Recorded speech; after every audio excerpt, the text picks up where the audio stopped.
rise for the salute to the flag. I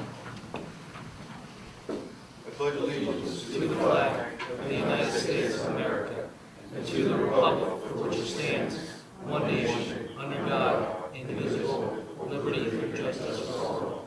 Please remain standing for a moment of silence in honor of our troops, our police, our firefighters, and our first responders. And also during this, wish Joe the best of luck in his retirement. That's well deserved.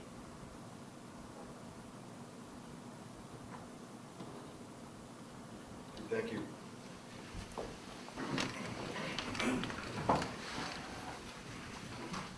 Okay, sunshine notice, please. In compliance with provisions of Chapter 231 of the Public Laws of New Jersey of 1975, adequate notice of this meeting was given by publishing a notice in the December 2022 edition of the Trends. This notice was also placed on the Kinnelon Boro website, Adventure Star Ledger, North Jersey Herald News, The Record, and posted on municipal building bulletin board. Okay, thank you. Can we have a roll call, please? Councilman Yago? Here. Councilman Harris? Here. Councilman Mabey? Here. Councilman Russo? Here. Councilman Charles? Here. Councilman Sherdock? Here.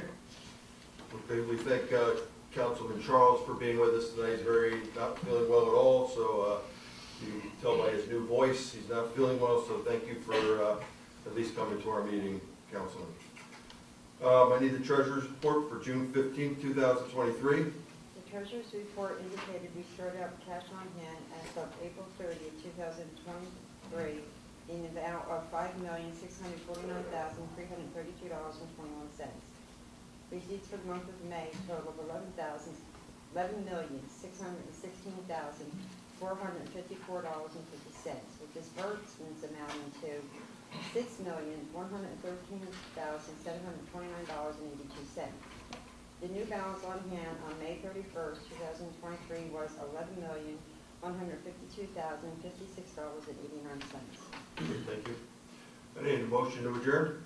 All right, so we'll skip over the mayor's report and we'll move on to let's go with the open space report. Councilman Yago, I don't know if you had a meeting this month. We didn't, so I have no report. Okay, so you're killing me, guys. I need time. I need. I don't want to go to Eric. I know it's going to be long. Help you out. All right. I'm sorry, Joe, but personnel, Councilman Harris. All right, so a lot of things going on personnel-wise here in the borough. One of the things that we're dealing with or trying to negotiate or institute, I guess would be a better word, would be a move from the present insurance for the borough of the SHBP, which is the State Health Benefits Program, and we're trying to move to the North Jersey Health Insurance Fund. We made a presentation recently to our employees, and it was done by our insurance advisor, Frank Cavelli. And he was basically explaining to our employees the benefits for both the borough and the employees of moving to the NJIF. There were some reservations on the part of the employees, and they put together some questions that we took a look at and we addressed. There's a letter that's going to be going out, or a memo, if you will, to the employees, hopefully tomorrow, if our borough clerk can put that together. And it'll explain very succinctly the borough's position on the health care option and how it's going to benefit both the employees and the borough. And we're hoping to move forward with that. There are 2 resolutions, I believe, that have been drawn up. Councilman, if you, I think we've already drawn up some of those to move us forward on that, and are we presenting them this evening? Or? I don't see him on here. If there's one on there. Versus, the municipal employee benefits fund? Is that what it is?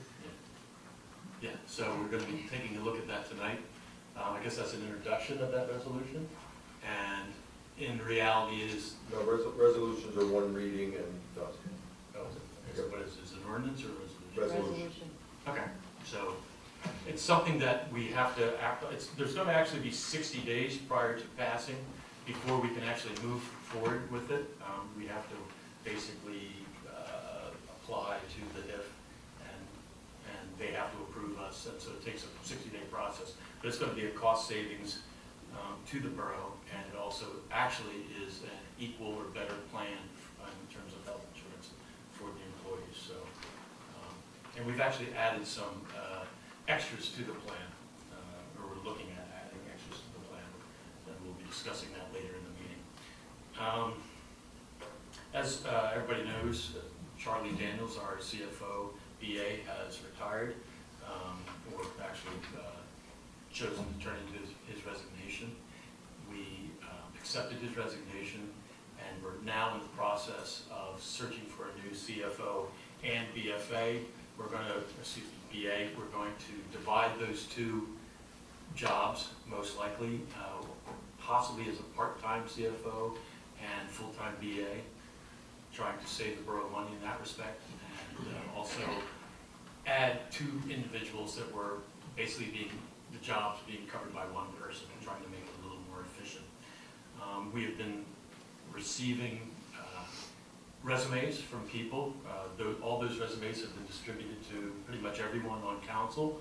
The personnel committee will get together and take a look at those multiple resumes, and we will be making recommendations to council as a whole as to who we think might be a good idea to go forward. We're very transparent in this to the whole council, so everybody has a look at it, but obviously personnel committee is going to have some say in who we're recommending to look at further.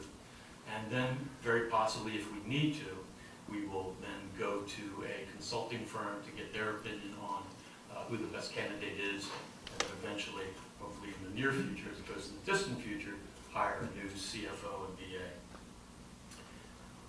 I want to thank Vince Russo for his input on the advertisement that we put in. He made some very excellent points, and we incorporated those into the advertisements put into the NJLM, which is the New Jersey League of Municipalities, and how you advertise for a position in a municipal government. In terms of who's covering the shift while we don't have a person in place, we have two employees that have covered it in the past that we're talking to, and so that they will pick up the necessary job options that are being left undone since Charlie's no longer in-house. We also are looking at tonight, I believe, if I'm not mistaken, hiring a QPA, which is an individual that allows us to make purchases in a more expedient way without the extended, what's it called, bid process. I guess it allows us to go through a very much truncated process. And so hopefully by doing that, we'll get things done quicker. And that'll be done monthly, so it's $1,000 per month, and it can be canceled at any time. We are entering into negotiations with the Police Benevolent Association.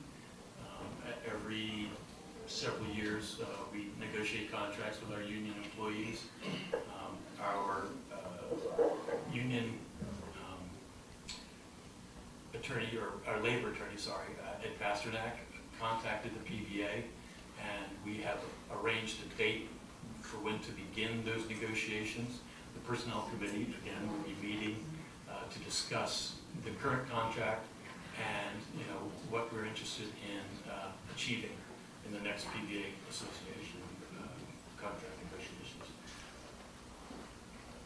And I had asked, in our last meeting, I had asked Councilman Yago if he would be willing to, since he was the Personnel Committee Chair in the last Personnel Committee, if he'd be willing to assist in terms of informing me as Personnel Committee Chair, the sort of things that have come up in the past and how to negotiate, that sort of thing. And he has kindly agreed to give some advice, and so I appreciate that very much. Thank you, Councilman Yago. One of the things that affects personnel that's coming up is the dispatch desk, and I may be accidentally stepping on Councilman Cheerio's toes, but I'm going to say a couple things. I personally visited the county dispatch system. They have a fantastic 911 program, and I had a conversation with Mike Peoples, who is basically manages the program down there. One of the first things that Mr. Peoples said to me when we started our conversation was, I don't think that this is a good decision for Kinnelon. I don't think the county is a good way to go. And I was prepared at that moment to say, okay, thank you, Mr. Peoples. I respect your opinion, but I stayed and I looked at the system and I talked to some of the firefighter and police representatives that accompanied me, and we went through the whole system. It's very impressive. The things that they can do are very impressive. However, it doesn't really work, in my opinion, for Kinnelon. It doesn't work for the police and the firefighters on a number of different levels. And so in terms of how I feel about, personally feel about going to the county or staying with our current dispatch system, is I believe that our current dispatch system very much satisfies the needs of Kinnelon, and it is something that we should stay with and something we should improve and invest in. And the last thing I'd like to say is that we recently had some primary elections here in Kinnelon. This is, again, slightly touches on personnel. I'd like to congratulate Councilman Mabey on his win this past primary election. I think I speak for many people in the community and on the council that we're glad that he was successful in winning the election. And I also want to acknowledge Councilman Charles, that he is stepping down for personal reasons from the council, and his position was contested by 3 different candidates, and the successful candidate was Cindy Frank. So she now is councilwoman-elect, and she will be joining council barring any write-in successful write-in challenge.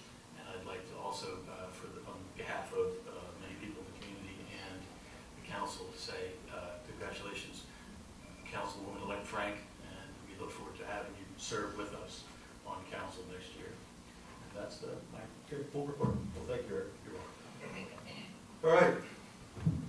Joe, you haven't been late in 46 years. What happened? We always had a meeting at 8 o'clock. Hey, you're right, thank you. Still middle school. Well, we wanted you to come tonight so we can just do a quick presentation to you, to just let you know how much you mean to this town and how much you mean to us. So I asked myself, Councilman Yago, who's been around, I think, just as long as you have, on different committees in town. Started a lot younger than you did here at Kinnelon, but and then Councilman Mabey also is our DPW super. So I wanted to, or not super, liaison. I'm sorry. So we want to come down and just do a quick presentation. If you want to come up front here.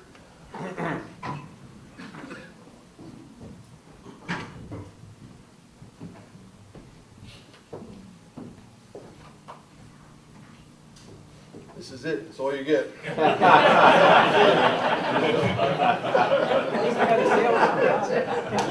So for anybody who doesn't know, this is Joe Usinowitz. He started in Kinnelon in 1977.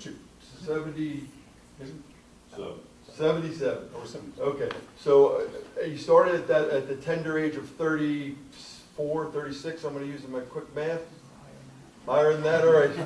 So we'll just go just for easy way, we'll say 40 years old.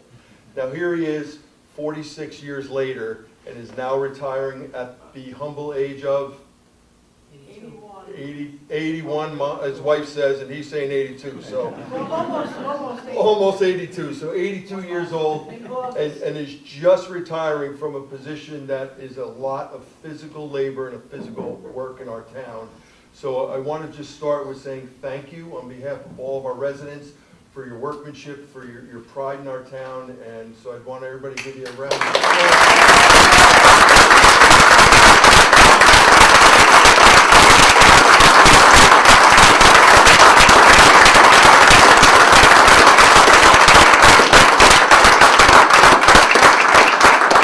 Joe, we know you love this, so we're going to keep stuff coming. We're going to start with Councilman Yago. He has something to say and then something to present to you.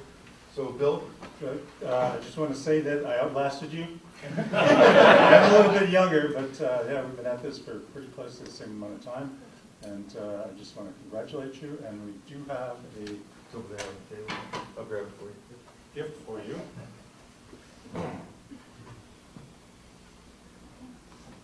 This watch, it's not a Rolex, even better. Nice and heavy, and it's engraved on the back. It says, "Thank you for your dedication, Kinnelon, 1977-2023.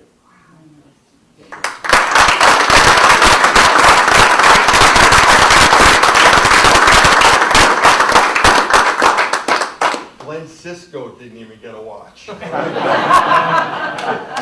a lot harder than he did. All right, so now Sean has something for you.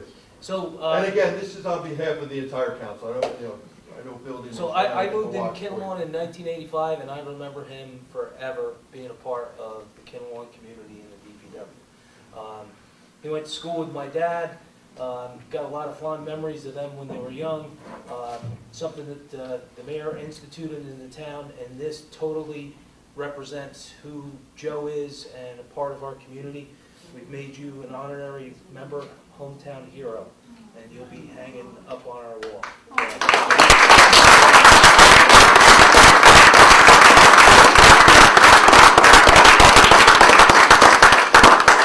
Couple more things, Joe, and then you can go, okay? So now we'd like to bring Leslie up, because she's the one that's got to worry about this retirement now. So Leslie, thank you for sharing Joe with us for all these years, and on behalf of myself and the entire council and our community, it means a lot to have his back all the time and make sure that you're kicking him out of bed on snowy nights and making sure that he's always on time except for today. So thank you so much for that. I hope you enjoyed it.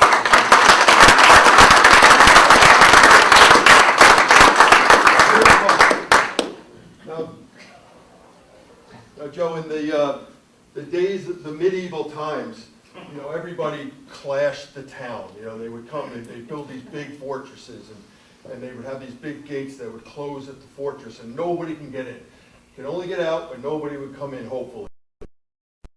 It was something called the key to the city. And that was where the king would say to himself, this person is worthy to always be able to come in and out of this community. And Joe, that's you. You've earned the key to the Borough of Kinnelon.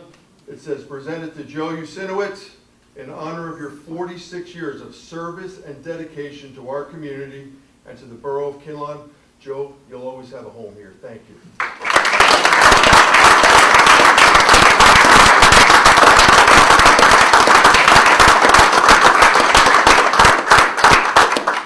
So there's your key.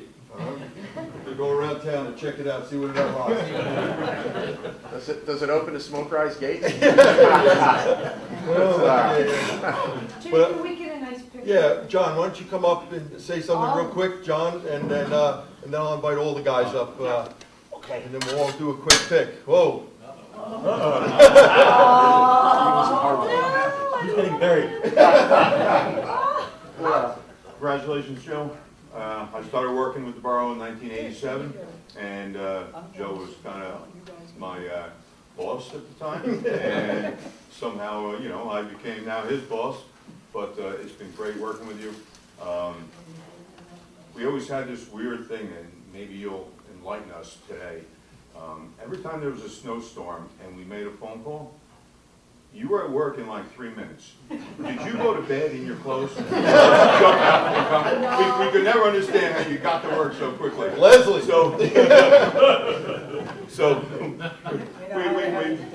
just run in and get your clothes in? Like a fireman. I swear we thought you slept in your clothes knowing it was going to snow. But you were the most reliable employee I think that we've ever had, that I have in my 36 years of being with the borough. and you're going to be greatly missed. And we may call on you. Well, there's an opening night. So, but I love you, Joe, and you know, we're always here for you. Everybody is. Yep. The union has something for you, just in case you get bored. They brought something along that, you know, something for the garden, if you want to get it dirty. The guys signed it, so a little something for the You're going garden. home with a lot of stuff tonight, Joe. Congratulations on your retirement, and this is from the men, and we appreciate everything you did for Boro, and it's a pleasure working with you guys all these years, you know. So, will not be forgotten. Stay my spot. Yep. I'm sure we'll see you around. Yep. But I'll just put this aside for you. Congratulations. All right.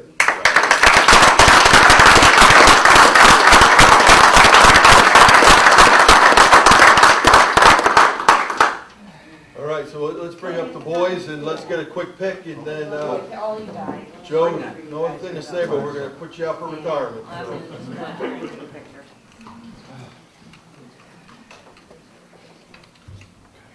Here, you guys, come on down, or stand up there, whatever. Probably better off standing up there, so that All right, shake your hand. Up, yeah, Calm down now. Yeah, we can find out. I can. Get there at 1 o'clock. All right. Joe, all right. Kids in the back, I'm used to it. Gotta make sure I see everyone. You know what, take that shovel and hold it Oh. steady. All right, that's better, that's better. Oh, wait, no, I'm just kidding. All right. Okay, I'm doing a few smiles, smile, smile, smile. Excellent. All right, Joe, thank you again. It's yours, my friend, here.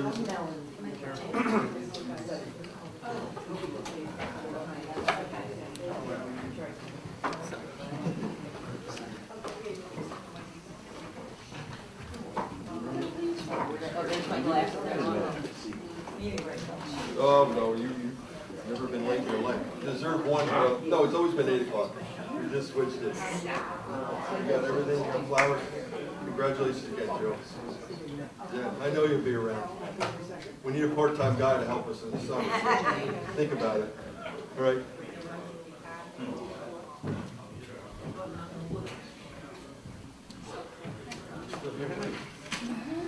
Good.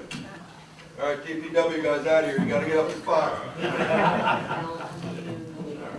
Conduct real No more business. mailboxes, don't need any more. It was him, not me. Bye, honey, I have to go. All right, thank you, Liz. Congratulations.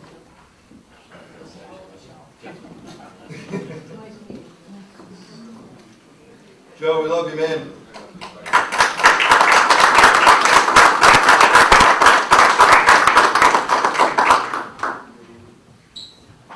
Okay, we're gonna move on to Recreation and Public Works, Councilman Mavey. Thank you, Mayor. I'm going to start out recognizing one of our student athletes across the road here. Jack Ahart won the 400 meter NJSIAA Meet of Champions.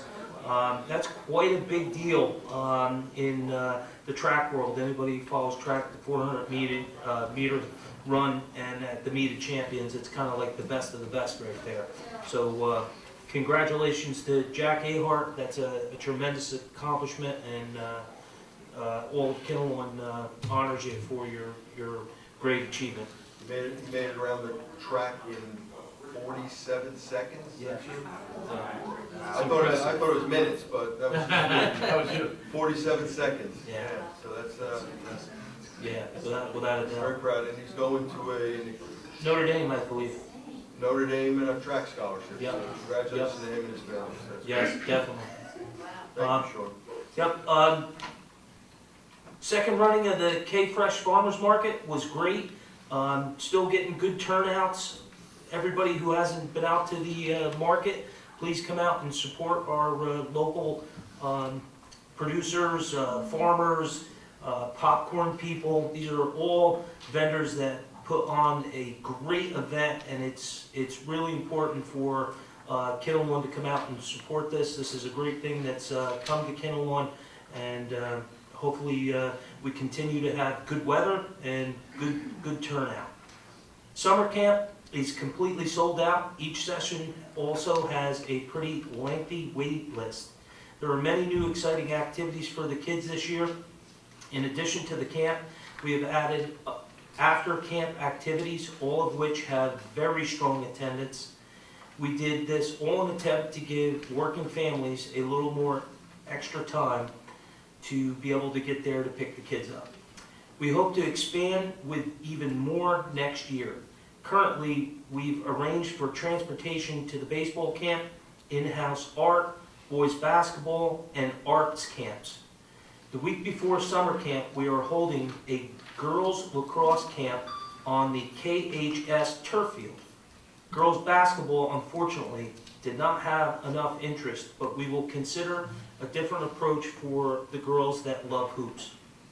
All spring sports have come to an end with the exception of recreational baseball playoffs, which have been postponed because of the Canadian forest fire smoke. We will have to complete next week, and then all of our all-star teams will begin their games. Kinnelon Rec sponsored an amazing event with 3 KHS seniors. Last week, 50-plus kids enjoyed a beach party at the Stony Brook School. A ceremony took place last week with a group of Daisy Girl Scouts at the Boonton Avenue Fields after they constructed and painted a book box for kids to leave a book, take a book. The tennis court project, we met out today with Tom Barati, our town engineer, a contractor, and our superintendent and assistant superintendent. We're moving forward with trying to solicit bids.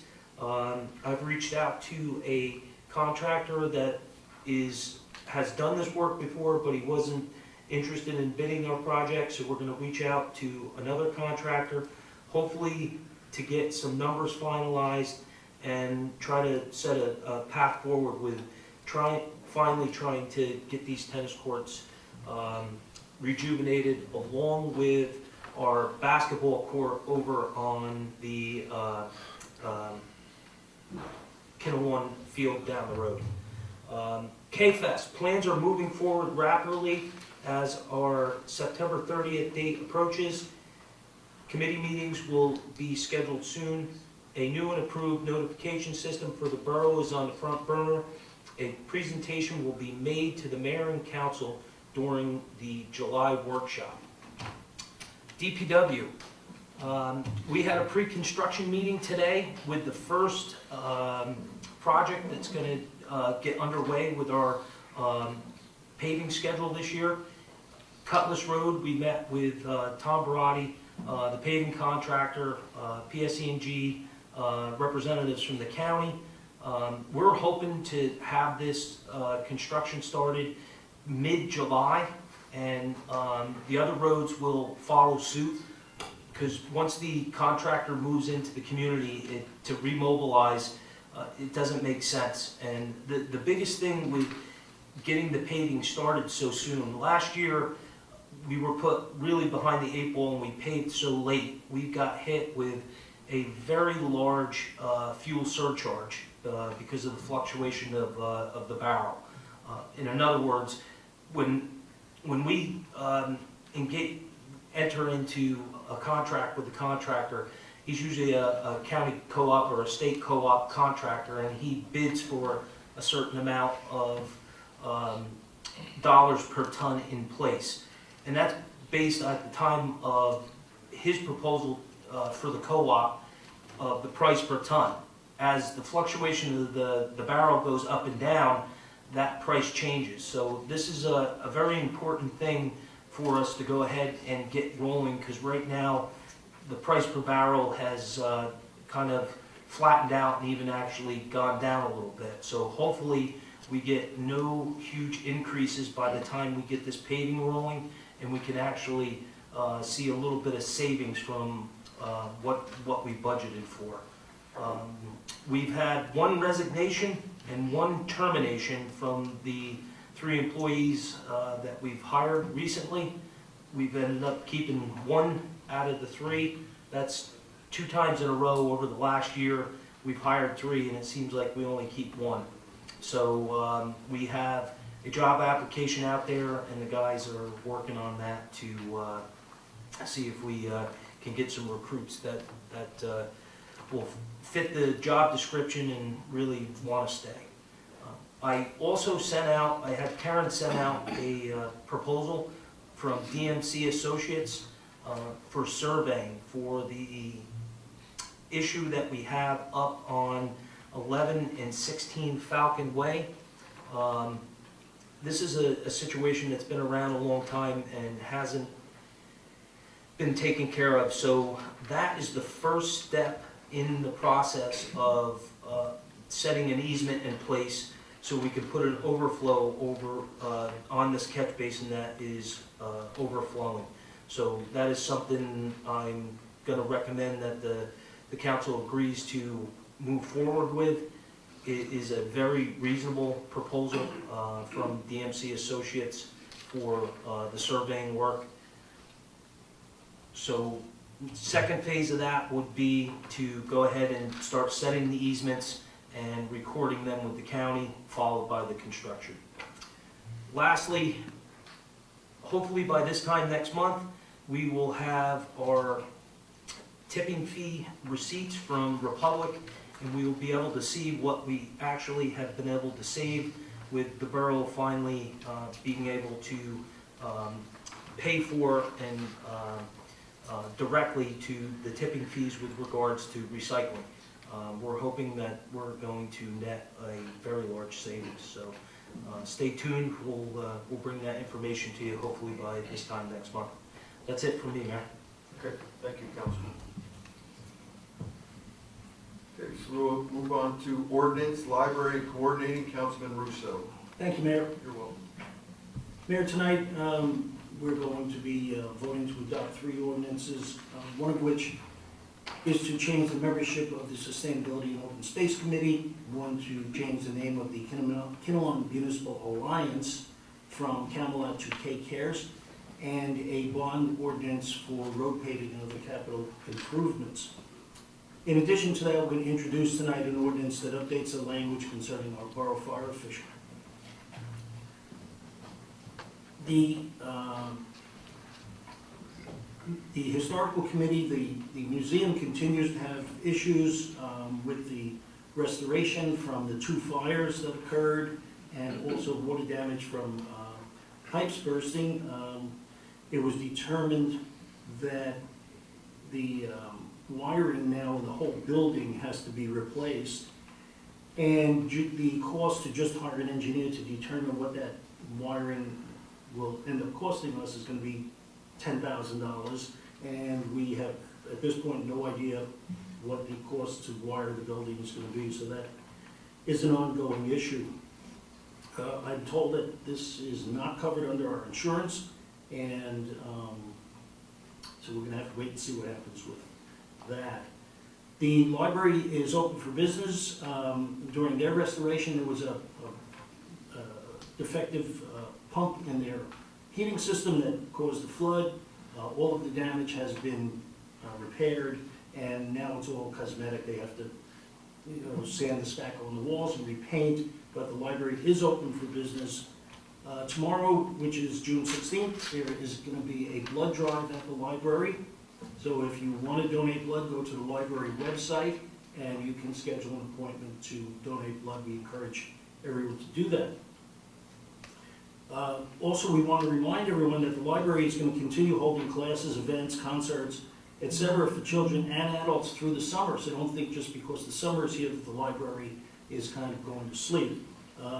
Check the website for scheduling and enrollment information, because they're constantly putting new things up there each week. So keep up with those activities and enjoy the library through the summer as well. Lastly, the 2023 edition of the Kinnelon Service Directory, which is produced by the Friends of the Kinnelon Library, has been posted both to the library and the borough websites. So this directory provides valuable information about Kinnelon, Morris County, the state of New Jersey, various groups and organizations who provide services to our residents. We no longer produce that in hard copy. It's on the website of the borough and the library. You can download it, you can print from it, etc. And we encourage everyone to support the local businesses who helped us along by advertising in that directory. That's my report, Mayor. Thank you. Two things, Councilman. One, historical, are you going to get back to Mr. Klein? Or do you want me to respond to him? And I'm not sure how we're responding to him. I was just going to say, I'm not sure how we respond to him. You know, Is it a waiting game until our next meeting? Is that? I don't know. I think the council's going to have to decide if we want to pony up, 10 grand to hire this engineer to determine how much further. Well, I think it's something that has to be done, it's our historical building, we can't move forward, or we could just wait to discuss it at our workshop. I think we're going to have to do that. Councilman Russo, are there meetings set up to talk with insurance folks and Klein and anybody? I have no idea, Councilman. I haven't been involved in any of those discussions. I mean, that's being handled by the Department of Public Works, so I don't know what the status is. And then secondly is I love the bow tie. Very classy. Okay, thank you, Councilman. We'll move on to utilities, technology, Councilman Charles. Thank you, Mayor. I hope you can hear me. Yeah, we can. And if my voice turns into a frog. The good news is the birds flew. The birds have left our Denise Drive water tank on June 7th. We are working with the demolition engineers to see if we can reclaim our demolition date. Right now it was moved to July 18th because of the birds. Hopefully we can get this moved closer and get going on it. So congratulations, we're moving forward on the demolition of the Denise Drive water tank. The municipal building is nearly complete. They're looking, as the week of the 12th, they're looking to schedule a walkthrough inspection and training with the borough staff and DPW. So that should be coming up the next week or so. And that would also involve the library. Taking that the next step regarding the Historical Society and their issues with the insurance, I think it may be time when we have the work session that we also include the insurance, why they're delaying covering the replacement pump for the first boiler in the library. All the other work, as Councilman Russo stated, is moving forward. They're doing a beautiful job restoring the ceilings and all the walls that were damaged during the water. But we still need the claim settled on this pump. As you know, we replaced the pump on the second boiler. We didn't wait because they were both the same manufacturer, installed at the same time. We immediately removed the pump and put a different manufacturer's pump, U.S. made, on that boiler. But we need to work with the JIF regarding several issues we have pending with the town. They're holding us up. We need to move it, and that's the agreement. I think we're all in agreement. Let's get this done. We're moving into summer now, but we need all the boilers for the air power for the air conditioning units. Regarding, I don't know, is display up? We had Rio Supply drop off the actual Neptune Mach 10 ultrasonic water meter along with the electrical equipment, so you can see the transmitter and a large size flow chart. So for the 625 new water meters are installed by DPW, we will have the capability of being able to read these meters remotely. Basically, they can be read in from the Borough Hall. At the same time, we'll be able to monitor any overusage, so we avoid any problems we had last year. And so that's exciting. That is on the agenda tonight for the council to vote to approve. Randy, there is a kicker. Randy, we do have the water meter and the electronics and the the diagram on this right here. It's great. Please, everybody take a chance to look at it. It's very impressive. It's basically state-of-the-art. And you'll see that the water meter itself is all brass. It's all made in the U.S. And they basically last for a very, very long time. And they will replace it. It'll be serviced right out of here in central Jersey.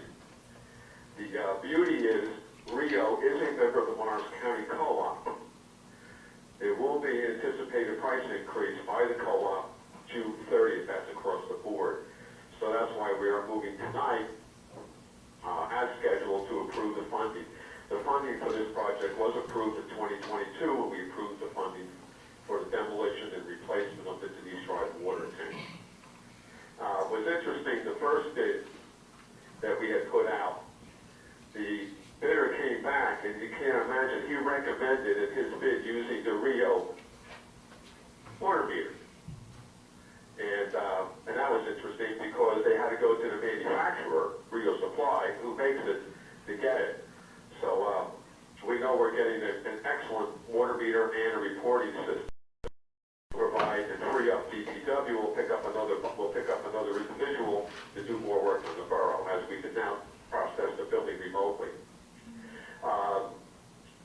The senior center, emergency shelter, community center underground extension has been completed. We're in the final stages of all the paperwork, and that involves providing the maintenance bond, the general release, the draft of the final pay application that need to be approved and submitted. John Whitehead's been fabulous, and Joe Diosi over at DPW, overseeing and working with this. It's been a wonderful project. It's been very productive. We will be doing the billing and final paving.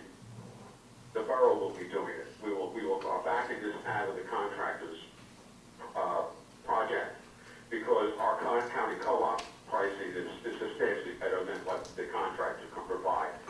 So there'll be a change order issued.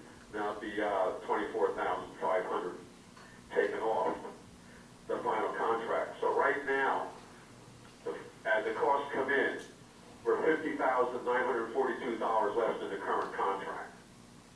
The current approved contract was $502,000. We're coming in at $451,163. Karen's been overseeing this, and as well as our engineer Mark Bennigan, working with John on this. Crew will be preparing a balancing change order in the amount of this $50,940 to come off the overall project cost. There will be one change order of $12,000 coming in from crew because of all the additional work we had to do, which involved 10 additional days of contract time. That was when Butler informed us that the water line ended 200 feet further down Walnut Lane, as well as working with Butler, which has been great because we replaced the fire hydrant with them, and we put in 2 new fire hydrants, and all the testing and documentation and activation. So all in all, we're coming in about $38,000 under budget for this project, which is excellent. There is a few very, very minor bucket items that need to be done if they're not done already. If you get a chance and you want to walk up there and walk it, they did a beautiful job restoring it.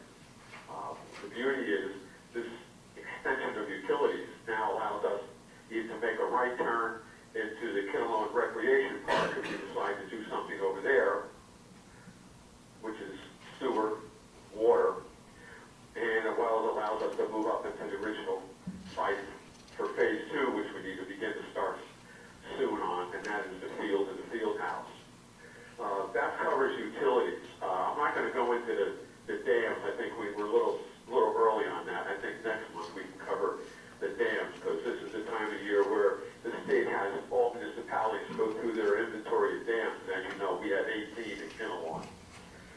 So we'll cover that because there's some situations coming up on that we need to follow up on. We need more information. Moving towards technology. Again, on the budget tonight, we thank everybody. We've already did the first phase of digitization of borough records. That was all paid for under the original COVID bill 3 years ago. We covered that. This is the second phase. This is all the Board of Health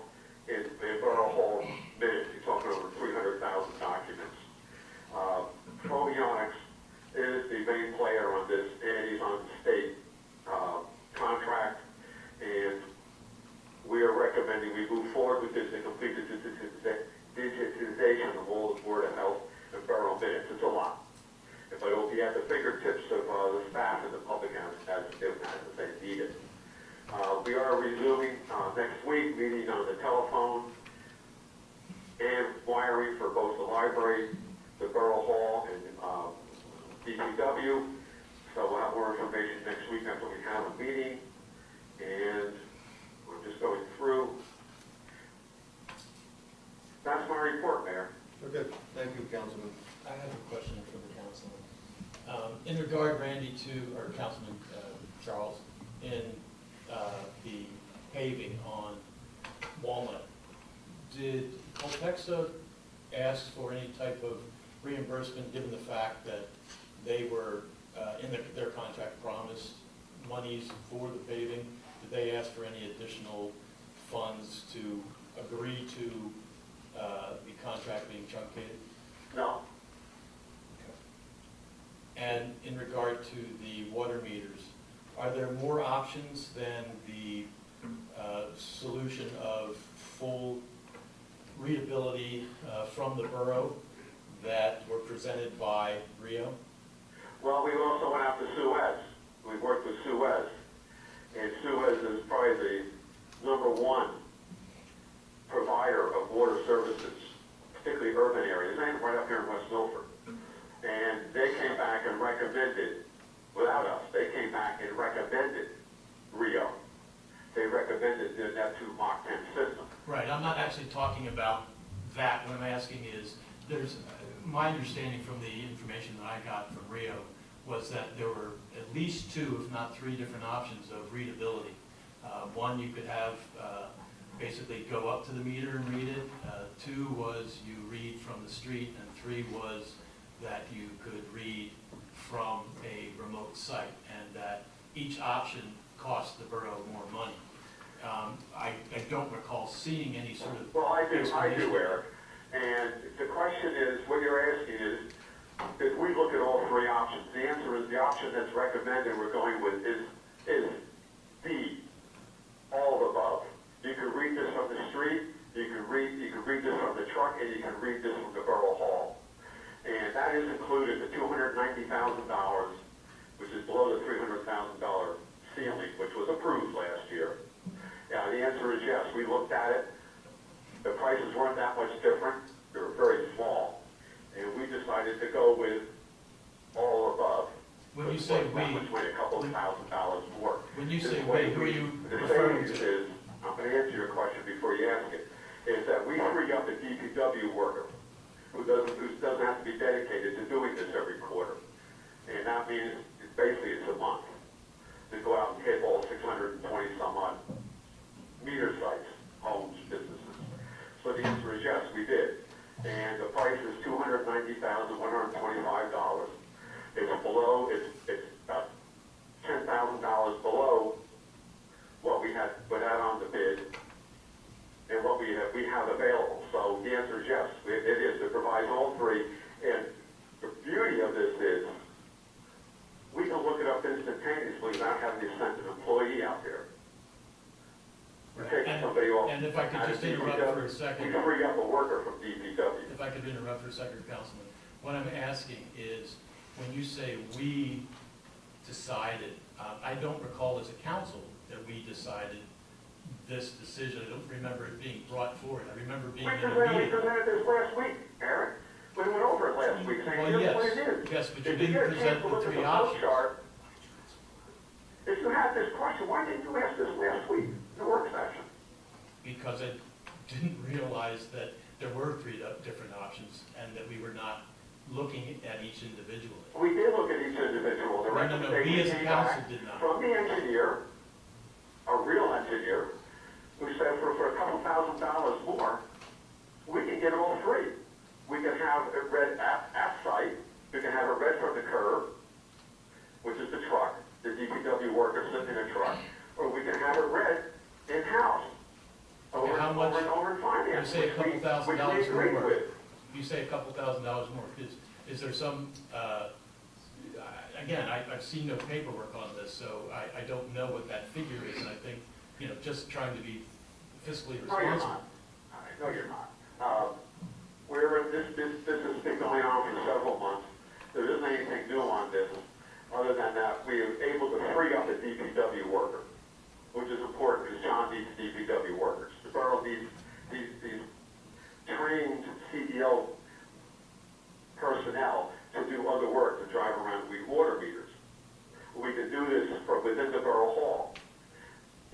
the beauty of it. As well as we can do it from the curb, or if we have to send somebody out there, we can send somebody out there and read it. That's the beauty of it. And you're still $10,000 under the $300,000 number. And as you know, and I hate doing things on the, we are coming down to June 30th, seems to be the magic number for everybody in this country and regarding pricing. The co-op goes up June 30th. Yeah, Councilman Charles, I'd like to also point out that, we had a situation not long ago where a resident was using a ridiculous amount of water because they didn't know they had an underground leak. And the new system will preclude that from happening. We will see in real time that there's an excessive amount of water being used, and it won't be at the end of the quarter where we say to the resident, hey, by the way, you owe us 10 grand because you used all this water. Our water personnel will be able to see if there's excessive use, and will be able to, take action immediately, go to the homeowner and say, hey, what's going on, you're using all this, water. Somebody in Randy's defense, we've been talking about this for over 2 years. And I know in the very beginning, and every time we've talked about it, it's always been to get a price to be able to read it. Lee was on board with it, our person who reads them, and our DPW super and our engineers, so it might have gotten lost since then, but it's always been since day one to get water meters that can be read at Borough Hall and make it easier for. And I understand that, but in the spirit of that we sort of developed here on the council is all committees sharing all information with all of their members. This just comes as a surprise to me that I sort of found out peripherally that there were two other options that were never presented to the council as a full thing, as an option. Yeah, they were last year. Let me just finish, Councilman. So that is why I brought the question up.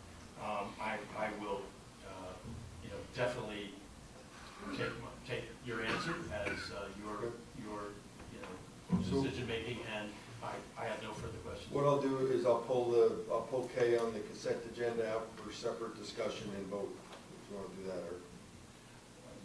No, I don't think we should do that. This has been going on for 2 years. The engineers have come back. Lee has come back. DPW has come back. They're the experts. All right, we're going to discuss K when we get to the agenda. I don't see it changing, but we'll discuss it. Okay, anything else for your report, Councilman? No, I'll follow up with my people for you, Eric, okay? Okay, That's the end of my report. Thank you. Okay, we're going to move on to Finance and Public Safety. Councilman Chertoff. Thank you, Mayor. Last month we voted and adopted the municipal budget. Since then, the Finance Committee has met with our municipal auditors. We went through the 200-page document, pretty much section by section. At the end of the document lists a bunch of recommendations that the auditors kind of take a look at when they go through all of our records. They're here for a numerous amount of weeks, and we address those concerns, and we continue to move forward. Last week, at our work session, I handed out our short-term, long-term capital needs that we basically renew on a monthly basis as a council. We've been completing and working on a good amount of projects over the last 5 months. Areas that are in progress, you've heard tonight: phones, servers, dispatch desk, tennis courts. Tonight we'll be voting for the records, our dispatching desk, and approving basically $1.6 million worth of paving, which I think is, again, an extremely an amazing milestone that we've been able to accomplish as a governing body. And the key with all of these projects is no additional cost to the taxpayer. We didn't have to raise anything above what we currently have to get all this stuff done. Grants. We kicked off our grant kickoff meeting with Millennium Strategies. Katie from Millennium Strategies met with all of our department heads. We got logins, passwords. She went through a really in-depth approach on the portal, We get emails every Friday on grants that are available, and then we'll be able to work with them one-on-one on a grant-by-grant basis to really see what's viable and worth achieving as a governing body. The fire department, since in the portal, has taken advantage and has identified a DCA grant for fire department gear. That grant, I believe, the deadline is the end of the year, so they're working on putting that together. We spoke about the importance of kind of planning when you talk about grants, and basically that pre-planning. If there's a grant that's a 50% match, we want to make sure we have that match before we apply for that grant, so we know that the funds are there when we do get that. Public safety, fire department. Borough has 3 engines, 3 tankers throughout our community. Tanker 2 is 2001. Been out of service due to some rot and the tank shifting. Facility was a little backed up in terms of their ability to get the tanker in for repairs. It is either in now or it's on its way there. I think it's already there, but it should be out for the remainder of the season. Engine 2 is also having some issues, but what's good is Engine 2 is the engine that we're going to be replacing. Unfortunately, that engine doesn't get here till 2025. That engine is out of service.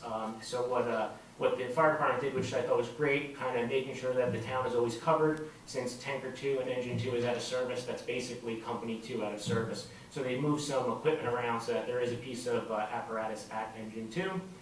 We accepted, we had a boat training for the new boat that came in. Everything worked as planned. Rave reviews from the fire department in regards to the added benefit of what it's going to be able to do for our community. Fire department received the 3 sets of gear and the 13 SCBA cylinders that they received from their grant. Police department, as always, do an amazing job of keeping us safe. Next month is the Junior Police Officer Academy. There's 35 junior members that have signed up, and looking forward to giving an update further on that next month. And lastly, I just want to congratulate 4 of Kinnelon's newest Eagle Scouts, Hudson Barbaras, Eric Lawson, Akshat Mittal, and Cameron Mayer. I can't talk more about the scouting program, and I love it. I'm an Eagle Scout myself, and I'm proud to recognize them as 4 of the newest Eagle Scouts. And thank you, Mayor. You're welcome. Thank you. Mayor, question, please. Yes. Councilman Turtle, when is the library administration going to get access to the? I did send Katie an email with Kim's, so I'll see if she sent something over to her. She has to have Kim's email. Oh, Katie. Oh, Katie Vermillion. Oh, from Mooney. Yeah. So I'll follow up with her to see if she sent Kim an email to set her up yet. Thank you. Thank you, Councilman. I'll CC you on it. Thanks. Okay, we're going to move on to hearing from the public. Is there anybody from the public to be heard?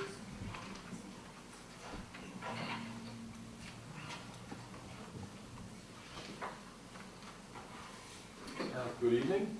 I'm here to just make some comments regarding payment of taxes. You know, I know it's a heavy burden that we all have to bear to pay taxes in this community. All the money that has been spent by this borough and very carefully, fiscally planned out. But section 47-38 of the municipal code requires every resident that comes in front of the Board of Adjustment or Planning Board to be current with their taxes. That no approval will be granted unless their taxes are paid in full on their property.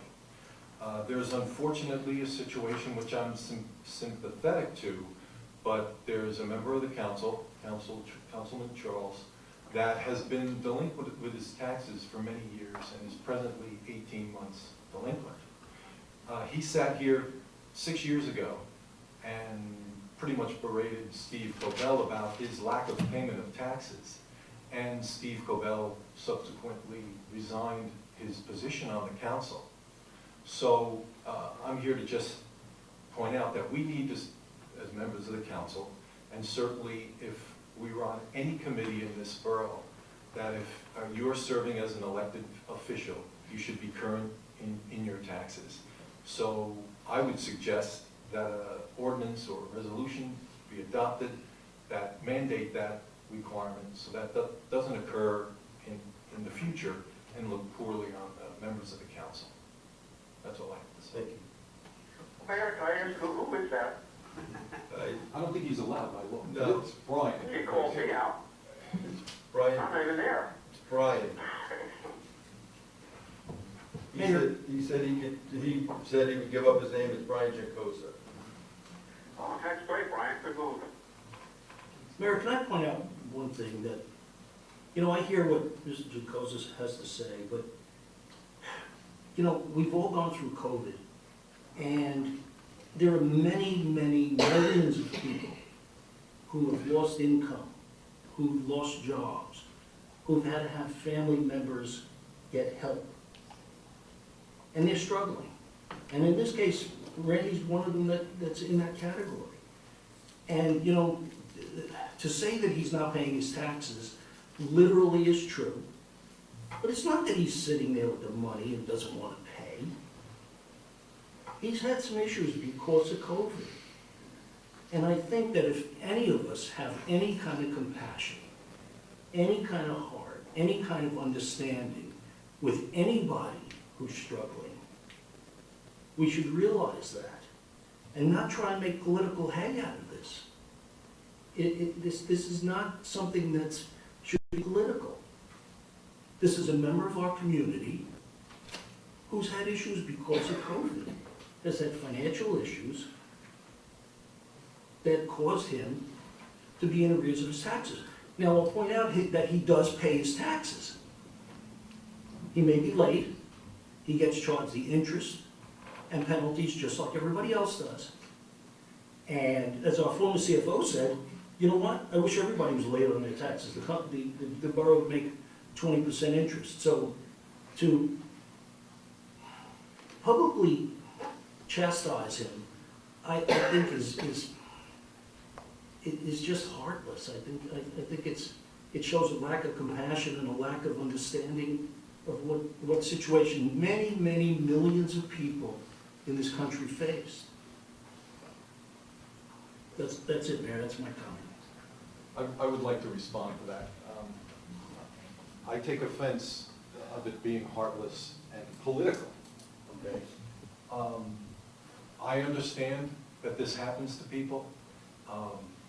What I have an issue is the fact that he 6 years ago berated a member of the council in the same situation as he now is. And when it's on the other side of the foot, it seems to be different. And I have empathy for all the people that have suffered with COVID beyond belief. And to challenge my integrity, I take offense to that this is not why I'm here.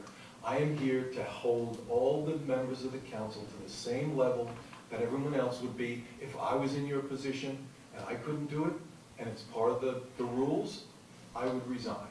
I would not be on that council or board if I didn't pay my taxes, if it was a rule or not. But Brian, what does it gain us to force someone to not be a public servant because of a circumstance that's no fault of their own? It doesn't, I understand what you're saying, that Randy may have made some comments about someone in the past, and that, I wasn't around for that, and I don't know, but it really doesn't gain us anything to say to someone, you can't serve because of a circumstance that's beyond your control. It just doesn't make sense. He can take his time off, get his finances in order, and get back on the council. That's all I'm saying. And he's making substantial decisions on behalf of the community when he is not current in his taxes. I just don't see the sense of that. But the two don't really have anything to do with each other. You can make sensible, informed, intelligent decisions and be in arrear in your taxes. It doesn't cloud your thinking. I mean, he's not doing anything in terms of any issues that come up that would benefit him or improve his situation or anything like that. He's not asking for any special consideration. I just don't think it makes any sense to say that someone who's in a situation beyond their control. Now, if he had money, he's driving around in limousines and all this, and refuse to pay his taxes, yeah, then I'm all with you. Well, But when we have a situation where someone is down on their luck, not because of anything that they did or didn't do, to say that they can't serve as a public servant, I don't. I'm not saying that they can't serve as a public servant.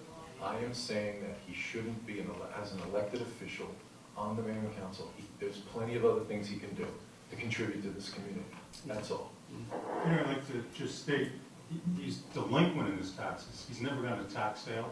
He gets caught up when he needs to. That's true. So, you know, sometimes people get behind on payments, people have gotten behind in mortgage payments, and I'm sure with everything that's happened over the That's past several years. all understandable. So That's, we're not at a point, a critical tipping point, where he's actually going to a tax sale.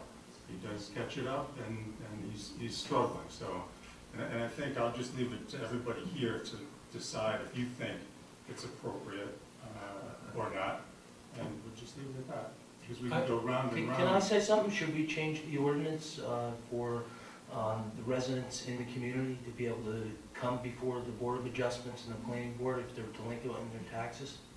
Should we change that ordinance too? right, you've got to be fair to all Exactly. residents. It's a double standard, and I don't think we should have any double standards in the borough of Kinnelon. Well, let's ask Brian to do some research and see if it's even possible to do what they're talking about doing, and we'll discuss it at the workshop. Thank you. Thank you, Brian.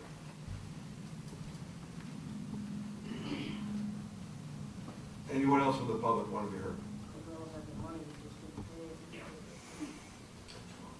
How you doing, Mayor, Hampton Council, Ron Scalise, I'm on Birch Road, 27 years. I have a problem with the street. They paved 2 years ago, August 2021, they paved my street.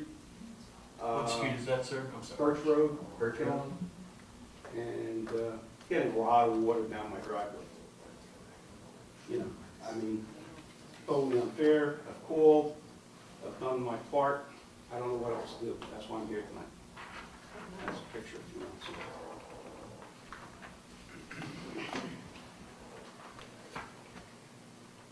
Well, I've spoke to Ron several occasions.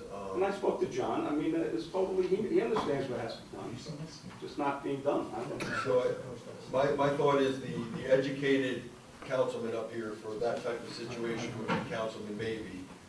So if you could take it from here, I'm not. I spoke to Mr. Scalise today. I informed him the best way to go about this is he's going to send an email out tomorrow to myself, John Whitehead, Joe Niosi, and Karen, and we'll have a meeting just like Falcon Way. Okay. And we'll try to set a plan to address this. Thank you, folks. Okay. You guys are doing a good job, thank you. Thank you. Ron, do I? No, thank you.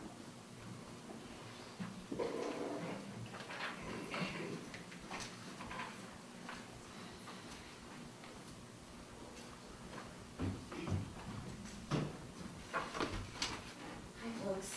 Okay. There's been a lot going on in social media. I'm going to address some of it, but most specifically, when I was here in May, I asked you to consider inviting the Meridia Kinnelon LLC or the Capitated Group to come in front of the mayor and council and the public. Can you speak into that? Oh, I'm sorry. To present their proposal in a noticed, Facebook streamed public meeting. Have you had an opportunity to discuss that idea? I did reach out to them, and they're gonna get back to me in the next week or two of a date they can do. Okay, excellent.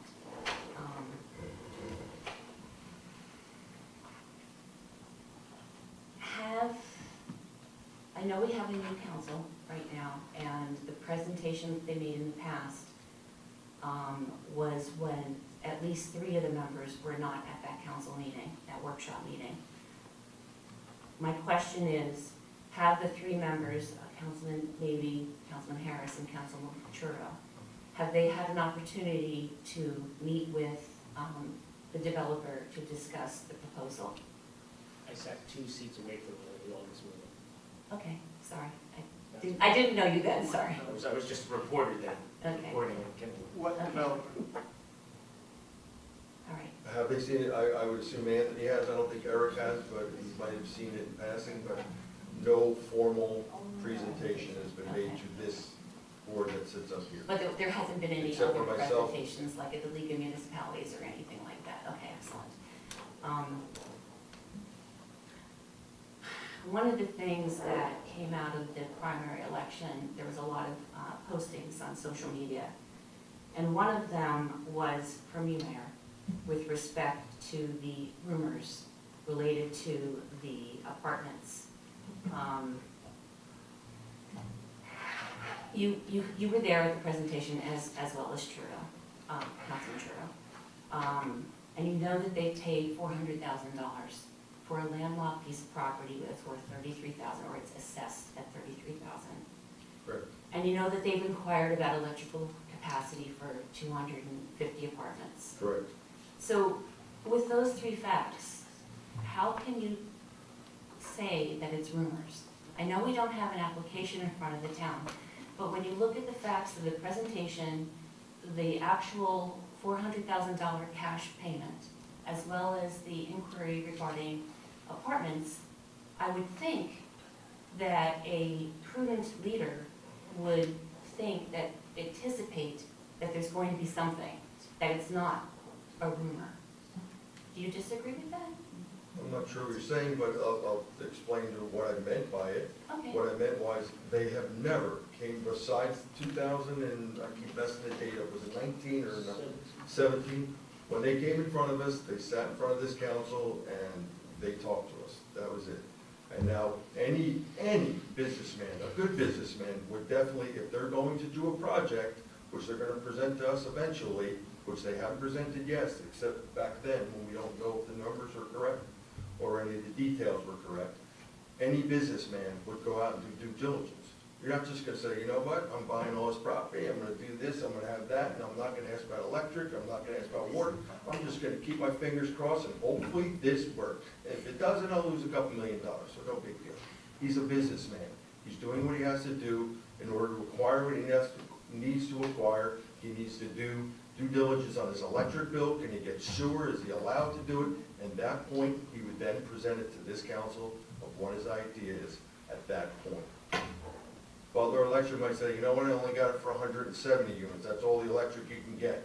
So he's not gonna come to us and present 150 if he can only get electric for some of them. Okay, so then we should probably go along the lines of the electricity, I understand what you're saying. However, when you spend $400,000 for a landlocked piece of property, it's beyond approved, it's almost like buyer beware. If you're going to acquire that, because right now it's zoned commercial, and the concept that was presented was for residential. Correct. And there's, I'm going to make an assumption here, but you correct me, or maybe I should ask it as a question instead. Has there been any promises, assurances in public or in private, to this developer that the borough is going to consider changing it from commercial to residential? No. None. Okay, so then he really is being buyer beware by spending $400,000. Correct, but he'll own that prime piece of commercial property behind us. I agree. We bought that property. It is such a glorious piece of property. The only thing he has is our redevelopment study that we did, that he paid for, and that's what he's going on. Because our planner at the time who did the redevelopment study said that it's not a good piece of commercial property and it needs to be a redeveloped piece of property. So let's get into this, and maybe we may have to ask our attorney for a comment as well. The Borough Council directed the planning board to do a redevelopment study of the two lots in question. Correct. And this is the question for the borough attorney or for you, Mayor. A redevelopment study is basically, you directed the planning board to determine if the two lots in question meet the state criteria for redevelopment purposes. At that time, use is not discussed. The use of the property is discussed Mr. Giblin or Mayor Frida, at what point in the process? The use that could be, the property could be put to? The proposed uses. Well, yeah, as you said, the redevelopment study is just to determine whether or not it meets the criteria in the statute, and then it's up to the mayor and council to make a determination. And then after that, if the mayor and council desire to have the planning board look at rezoning it, they can do that, but it's not necessarily a part of it. It's clearly not a part of it. The redevelopment study is just to determine if it meets the state criteria for redevelopment purposes under state statute. But there is a section in the redevelopment study that does outline possible uses for that property. However, On page the 15. purpose for the redevelopment study is to evaluate if Correct. it meets the criteria. The purpose of the redevelopment plan is to evaluate the best uses for the property. Correct, but Can the I ask study you a does point, outline. Andy? What is the point? Oh, there's lots of points, but regardless, Can I'm you get just to it? trying, Because we're running out of time for you. Why? Yeah, that's Five our minutes. ordinance too. These are probably going over 5 minutes already, so can you get to the point? sir, please be nice, Go ahead, David. please.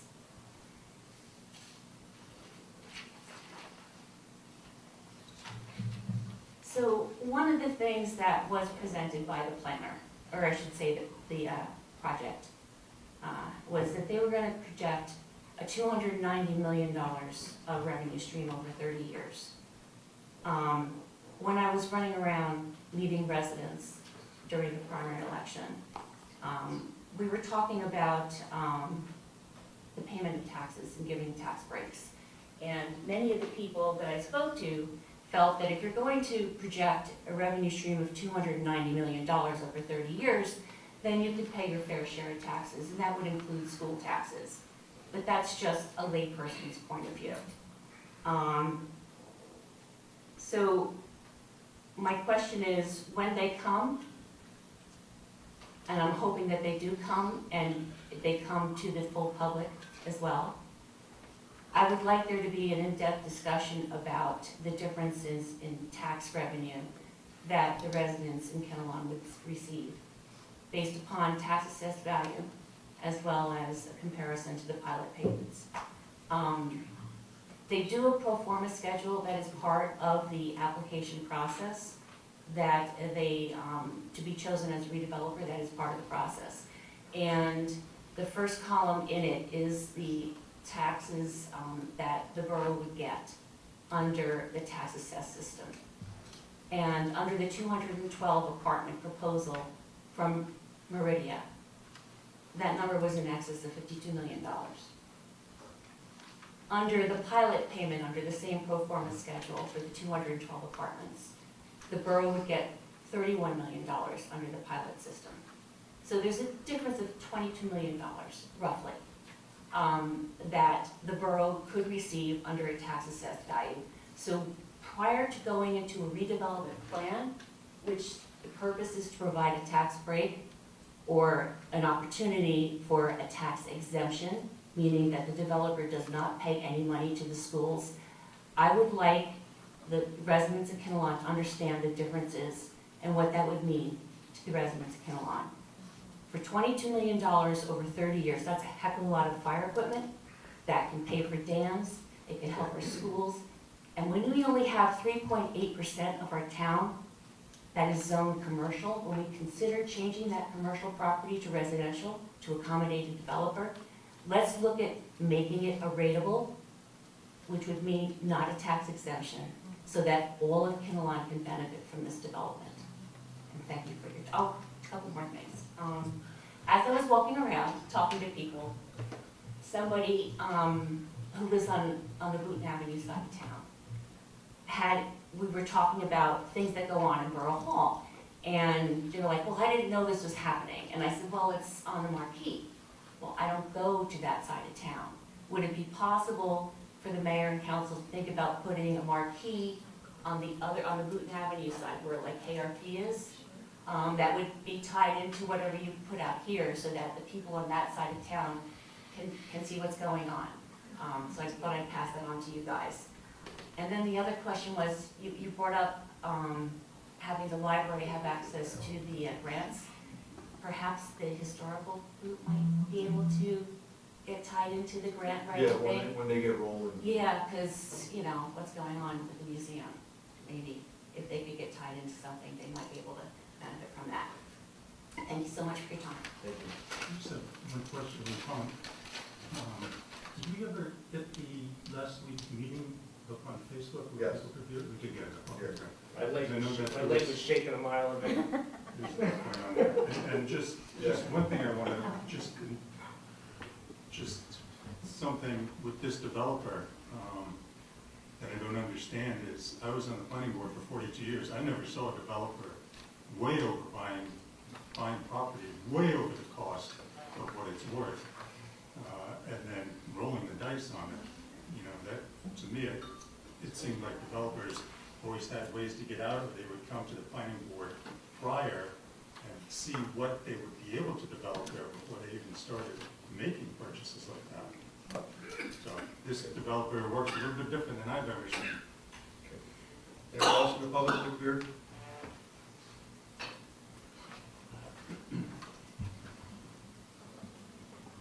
Chris, welcome back. I wasn't gonna say anything today, but something came up.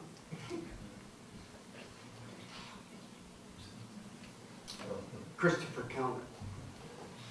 So, news just in, the builder is, how would you say that? Papadaglia? Cat. Okay. He just sued yesterday, Leonia, because he wants to put in a multi-family affordable housing. And Leonia has its own plans for age-restricted housing and caps the height of the building at 3 stories. And that guy's not interested in that. And this is a quote from the article. The article is in what's called The Real Deal. It's a real estate. The Real Deal. It's a real estate news organization. And it was as of June 14th, 2023 at 4 p.m. And I'll read just a paragraph from the article.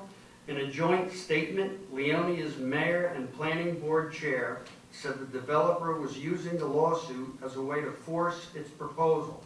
They added that the CPC's proposal was an exceptional overdevelopment and not at all keeping with the character of the community. Now, I don't know who's right, I don't know who's wrong, I don't know anything. I would just look into this carefully. I know from all my years of contracting, there are contractors who do hotels, developers. And there's developers that do housing. And there's developers that do train stations. And there's developers that do movie theaters. And everybody has their niche, right? So if you want to try somebody, if you want to find somebody who does age-restricted housing, find somebody who does that.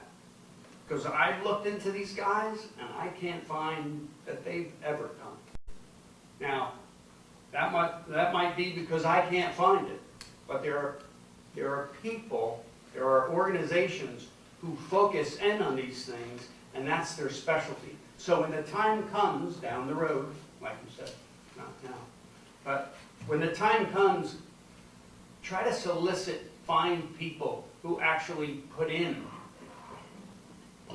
age-restricted housing.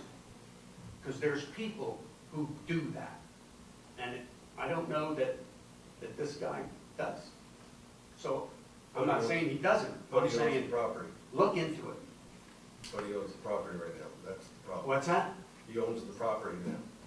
He owns that property. Okay. So right now, the only thing he could do is put commercial things on it. Right. So we have that going for us. Okay. And Anyway. I don't know, Chris, did That's- you ever see the article from Lincoln Park? Lincoln Park, you got approvals for 220 senior housing units. Right. But then he went back and had it changed to at market. I did not. The circumstances of that are, That I don't know. but, yeah, I don't think he has any intention of putting senior housing. But I do know this, you know, it's funny that, it's not funny.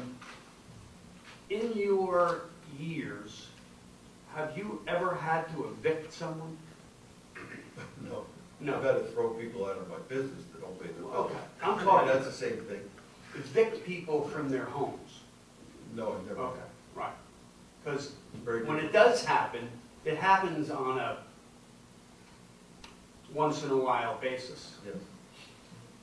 And I mentioned this a couple weeks ago.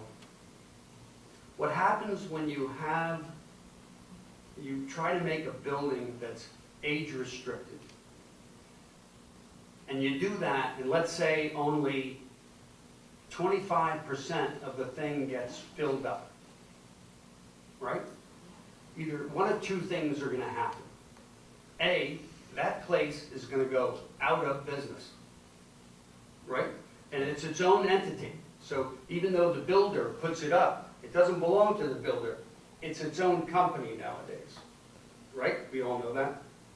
So in the end, which happens in New York City, is they're not gonna let that go bankrupt. Because if they do, they have to throw out or evict however many families already moved in. And that never happens, because nobody wants to do that. Nobody wants to evict anybody, much less 50 families. So they open it up to unrestricted, and that's how the ball, that's kind of a thing, just to get out of the trouble. I'd like to make a comment, Chris. Go ahead. Speaking of the Lincoln Park issue that, I don't Mr. remember. So we actually have a call into Lincoln Park, the VA over there, to find out why council decided to, I mean, there's no. Yeah, I don't know anything about that. Exactly, so we're looking into it to find out why that Right. decision was made. And I don't know anything about this either, except, you know, I do my thing, I study. And I tripped upon this, or actually Phyllis did. But the point is that, Phyllis wouldn't have printed it out. what? Phyllis wouldn't have printed it out. I'm not giving it Wasted to trick. I'm not putting it into evidence. So what I'm saying is, I would look into the Leonia also. And all I'm saying is this, forget about this guy, I could care less. Anybody that you solicit going forward, right? Try to get somebody who does this. Because if this guy doesn't do this, he's not starting now. Thank you. Thank you, Chris.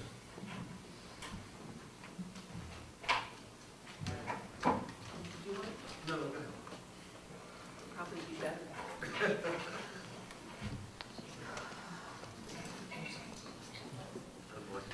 So I wasn't gonna talk either, but I thought of Chris's talking. The town I grew up in has a pilot program going on now that just passed everything. Planning board, council. It's a fair big of a mess. They've gotten spot zoning to be able to do things that they shouldn't be able, build things they shouldn't be able to build. In fact, the council says you voted for us, so we get to do what we want. There are citizens who are putting money into suits for different things that are happening there. Can you pull the mic closer to your mouth so that we can hear you? I can. So I have gone to some of the planning board meetings down there, even though I don't live there, just because I still love the place, and I think this is really going to change the character. I've only lived here not even 20 years, but Kinnelon's pretty amazing. The nature of Kinnelon is quite different from where I grew up, And as I watched a doe go through my yard, and yes, we all get annoyed with the deer, love them and hate them, right? I just, we don't need these huge buildings here. I do know some of the things, some of the parts of pilot programs, that they are negotiable in various ways, that the exemption only applies to the improvements, not to the land. So there are some taxes that go to the school, some components of it. But it opens the door to a lot of things that are not necessarily needed. After this was all approved, somebody I know who's been a realtor there for about 40 years, their office was told what the rent will be. Now there are going to be some senior housing there. There's going to be some moderate income. But there were a number of people in town who were for it because they said, good, we'll have a place to stay in town. Well, it turns out the rent for a 3-bedroom is going to be, I think, around $80,000 rent. $80,000 a year. So and then I look at the American Dream Mall that's being sued by East Rutherford for not paying their pilot monies, and they're being sued because what one American Dream Mall is saying, they don't have to pay until a certain amount of money is brought in. There's just a lot of things that can go quite wrong. It's quite complicated. I do not pretend to understand all of it by any means. But in my hometown, there was an awful lot that was done behind closed doors as well, before it came out to the public, an awful lot. So I don't live there, but it makes me sad. I don't want it to be happening where I live.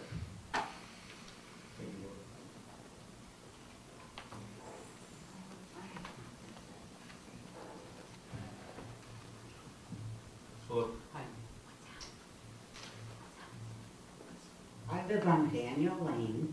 My neighbor's Moriello. I know you know Moriello. Yep. His parents live in, or his father lives in Parsippany, and they did the housing like they're looking into right now. And there's 300 kids in the school system. They can't get them out. So that's 300 extra kids a year. It's a lot of money. And also I wanted to say with this emergency shelter, you're opening a can of worms because we're going to have problems with it. We really are. Especially with the Red Cross being involved, we're going to be owned. Right. Well, we're not anywhere near that stage. We're going to be owned. Councilman Charles promised you from this point on, anything that's done with that we would have a public meeting with it. So we'll make sure that happens. We'll make sure that it happens. So. You guys have to hang tight, and you really have to care about the citizens. Truly. Yep. We need the truth from everybody. Thank you. I'd just like to say that this council is dedicated to giving you the truth, and as far as I know, in all of the meetings that I've been in, there's no behind the doors negotiation going on that is making agreements with anyone. And I have to say that one of the reasons why I volunteered to be on this council is because I was hoping to make sure that there is nothing that the town is not aware of that happens on this council. There are no deals that are made without approval by the town, the residents of the town. So I understand exactly what you're saying. I agree with you. We're at a critical point that, we really are. And really, we have to just all pull together and do the best for our town, our children. Ed Morba, in town for 36 years, and Sean, congratulations winning your primary. Thank you. And I want to thank the mayor and the council. You guys you spend a lot of time. And I talked to a couple of councilmen, and you guys spend a lot of time at your job, and I really appreciate it. So I'm going to be brief. Back to the pilot program. Tammy laid out some terrific information. So I just go back to the very simple question: is the pilot program good or bad? It gets complicated. There's nothing in front of the council right now.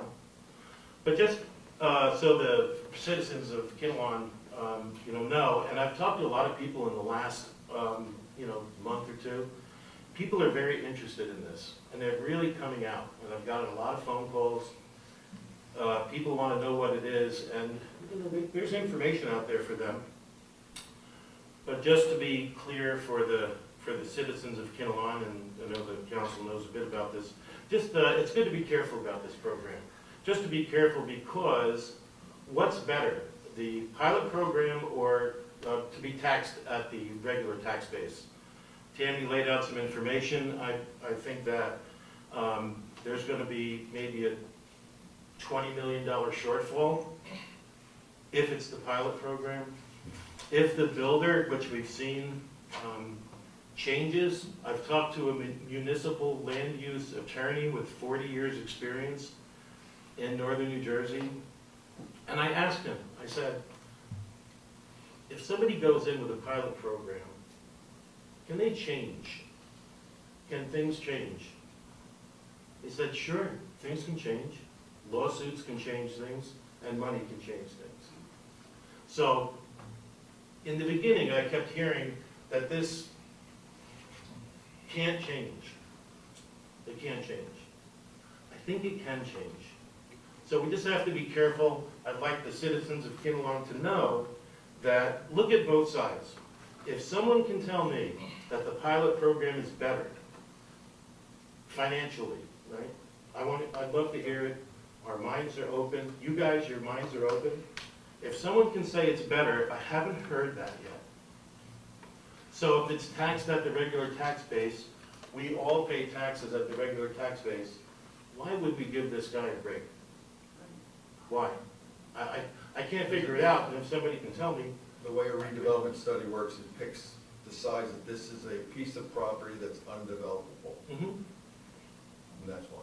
I understand that. And we haven't given them a tax break yet. And no one's done anything wrong. I Correct. totally understand. And I can't help going to Jimmy because I know you. No, it's fine. So, but anyway, I love what you do, Jim. You've been here a long time. I love to go culture. You can Yeah, call me Jimmy. it's great stuff. I can? Yes. Okay, great. I'll call you Jimmy outside.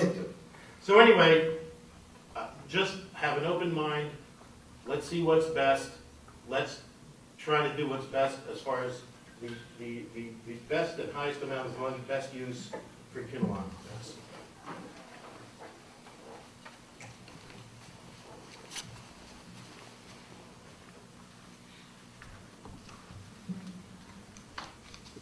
Anybody else from the public? Anyone from anywhere? No? Bueller? No? Good, okay, so we're gonna close to the public. My only comments after open to the public is, as I've said in the last 10, 15 meetings, is that moving forward, what we do with this piece of property, the public will know about it, and we will make the best educated decision with having the best people to get that information for us. There's nobody up here that's going to make anything from this project. It's what we feel is right for the town of Kinnelon, after having all of the information. The pilot might not be right, we don't know that yet. When we get that information, we'll make that decision, and you'll be abreast of everything that goes on. As you know, I've always, when I became mayor, I brought Facebook Live to all of our meetings. We'll continue to do the same thing. So thank you. Okay, we're on, I forgot where we are now. Payment of bills for June 15th. Did everybody get a chance to look at the bills and pay the bills? Okay. So I need a motion to pay the bills for June 15th, 2023. Make a motion. Any a second? Second. Roll call, please. Karen, you still there? Okay, roll call, please. Councilman Nago? Yes. Councilman Harris? Yes. Councilman Maybe? Yes. Councilman Russo? Yes. Councilman Charles? Yes. Councilman Charo? Yes.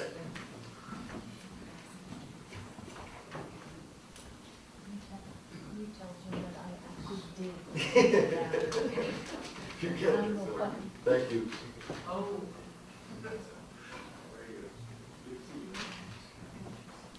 Okay, so we're on consent agenda. We're going to do all the consent agenda, and we're gonna pull out K, if anyone wants to vote separately on K. I can vote separately on M as well? Okay. M is in So we're there. pulling out K and M, so I need a consent agenda approval for everything besides K and M. I need to read it real quick. So moved. Second.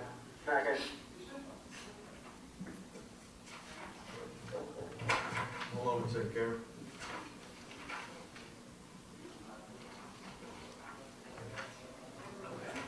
Okay, roll call, please. Councilman Yago? Yes. Councilman Harris? Yes. Councilman Maybe? Yes. Councilman Russo? Yes. Councilman Charles? Yes. Councilman Churman? Yes. Okay, now we're gonna move on to Resolution K. Resolution K is 6/11/23. It's awarding a contract for the purpose of water meters for the Borough of Kinnelon to Rio Supply Incorporated.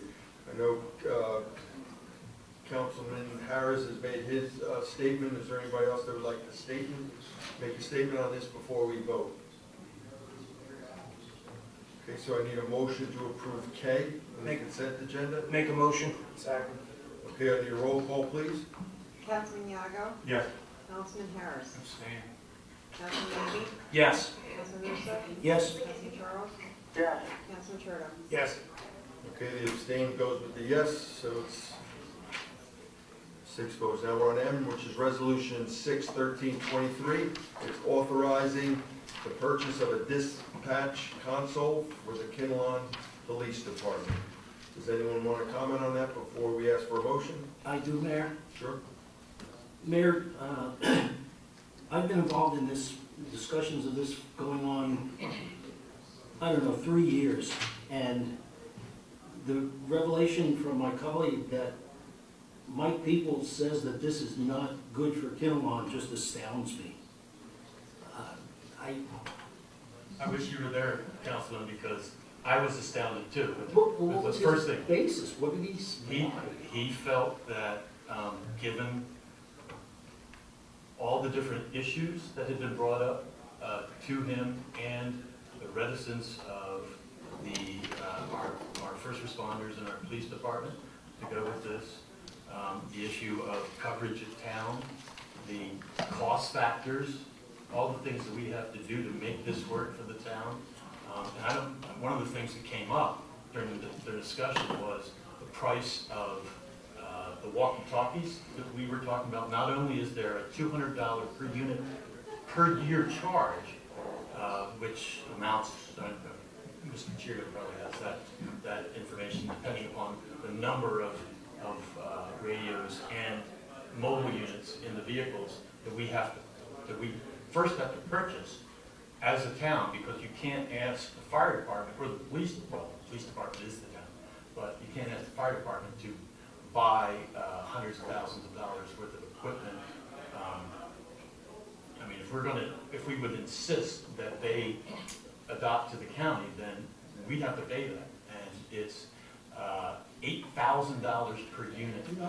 And so then you multiply that by the best case scenario and the worst case scenario, and unfortunately I don't have my notes with me in terms of what 8,000 times 45 is, but that's a lot of money that we initially would have to put out immediately to go to the county. So I'm just 360. I'm just questioning that Mike Peoples has this revelation like suddenly. I mean, he's been involved with us for literally years of this thing, and now all of a sudden And that may be the issue, that you've been looking at this as a council for 3 years, and the decision hasn't been made. So obviously, he's of the mind that, you know what, obviously this isn't right for you guys.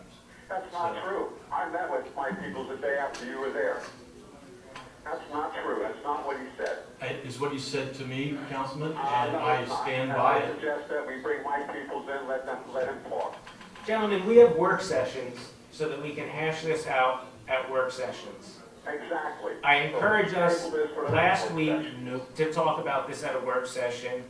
I thought we had discussions, I thought we were approved and ready to go to vote on this. So I don't know how much more we're going to be able to discuss tonight as a governing body. So I encourage everybody to get it out and then when we're ready, we'll take a vote. I just want to say, I don't see this as, I see this as a 911 issue, not a dispatch desk issue. And the 911 issue, the county is state-of-the-art. It is. We've got a dispatcher that does 911 24 hours a day in Butler. It does it for Kinnelon, Butler, Riverdale. And I've talked to Mike Peoples, and there's many a time when Butler gets a 911 call, and the second 911 call comes in, and Butler doesn't even know that there's another call on the line, because it bounces to the county. The county puts that person on hold, and then calls up Butler to tell them, hey, you better hurry up with your first call, because you've got another call coming online. And one thing I'd like to comment, if I may, just comment on that, is like, if you're saying that if Butler can't handle it, then it goes to the county. It seems like we would be paying for the cow and we're already getting the milk. If it already goes to the county, why would we then pay for it? The county doesn't do anything. They Eric, call we don't actually Butler. go to the county. They call Butler just to let them know that there's somebody on hold. Bringing this radio system up to a CALIA standard so we can have 911 within the borough to protect all the citizens and protect our police department. The police department needs to depend on 911, not a holding pattern. This $150,000 is replacing the current capability. That's not satisfactory. That's not good for PD. They deserve better. We need to provide them the top they can get, and that includes 911. Now that means we need to bring back and put a dispatcher in on the overnight shift. Well, the money we're spending, we should do that. We're spending over $30,000 a year for 911. Let's put the money and additional little bit more money towards a dispatch for overnight, and let's invest wisely for the future on a dispatch system that includes 911. So our police department, fire department, emergency services stand on their own and answer all the questions everybody's asking. That's all we're saying. Let's do it right. And if we have to come back, and now we got the grant system in place, which we wanted to do a couple of years ago, let's come back, look at some grants that may be available, and let's say if we have to spend $200,000 or $300,000, say we got to spend $400,000 or $500,000. Well, if you take the 911 costs over the years, yeah, we can probably break even to provide our law enforcement, our emergency services, state-of-the-art, 24/7, seamless emergency communication, the same for all our residents. I think that's a pretty safe answer. Why replace the status quo when we can spend a little bit more, and let's bring a first-class system in that provides 24/7 emergency services for all our special personnel, our police, fire, our residents. We deserve that instead of being in a holding pattern, third in line. We've been on this hamster wheel for a couple of years now. The bottom line is it's not a savings to the borough, and it's not something that our safety providers in our community feel comfortable with. I don't think it's right for Kinnelon. I think it's better to keep it in-house. So as far as I'm concerned, I think we should just put this to a vote and move on. Just to clarify, 911 is not in-house, it's in Butler. We're part of a shared services consortium, and we do that to save money so that we don't necessarily have to spend the money to change the system, hire new people. And also what I'd like to point out is that this is something that our firefighters and our police have time and time again come to us and said, this is the system that works for us, we're satisfied with it, we like having it the way it is. And again, I feel slightly as if my integrity has been called into question when you say that you're surprised that he would say that. Now, if you're denying that he said that, then I take exception to that. I would never ever repeat something that he literally, that someone said to me. That someone did not say to me. So it was an exact quote from Mike Peoples. Now, you can either believe me or not believe me, but that is my position. That is my honest assessment of what was done. So that's all I have to say. Any more comments from the council? Okay, we're on resolution M 61323, authorizing the purchase of a dispatch console for the Kinnelon Police Department. Make a motion, second, put in Kinnelon. Second, motion and second. Roll call, please, Karen. Councilman Yago. No. Councilman Harris. Yes. Councilman Maybe. Yes.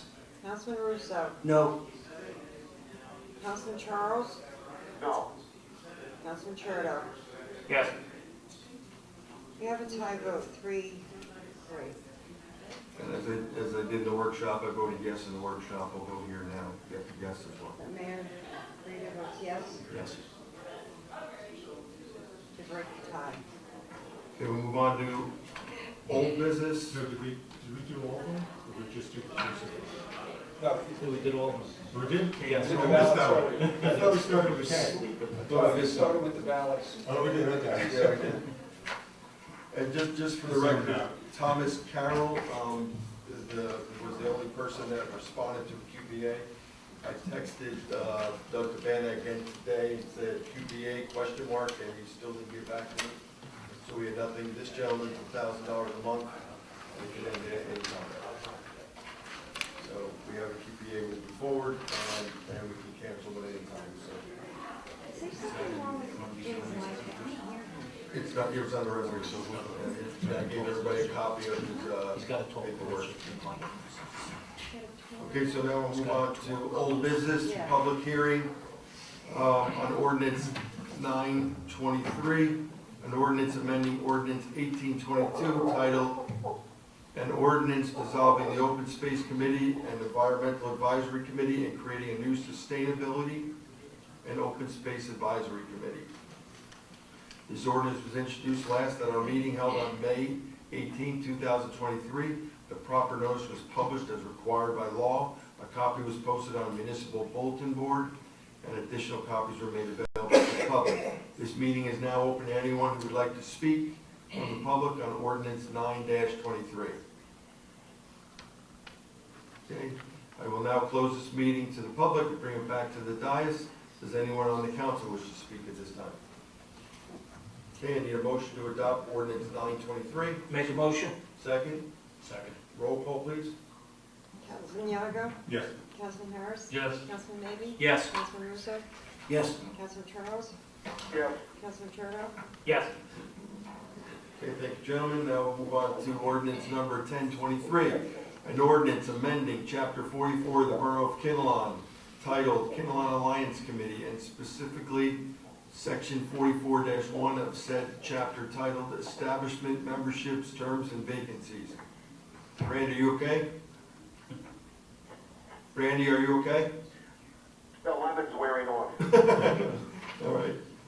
All right, we're almost through it. I'll get you through it. The ordinance was introduced last at our meeting held on May 18, 23. The proper notice was published as required by law. A copy was posted on a municipal bulletin board, and additional copies were made available to the public. This meeting is now open to anyone who would like to speak on ordinance 1023 from the public. Okay, hearing none, I will now close it to the public and bring it back to the dais. Does anyone from the council wish to speak at this time? Okay, motion to adopt ordinance 1023.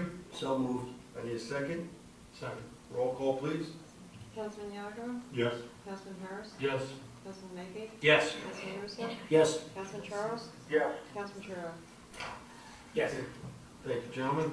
All right, ordinance, keep looking for Roman numerals, things. Bond ordinance appropriating $1,350,850 and authorizing the issuance of $774,250 of bonds or notes of the borough for various improvements or purposes authorized to be undertaken by the Borough of Kinnelon in the County of Morris.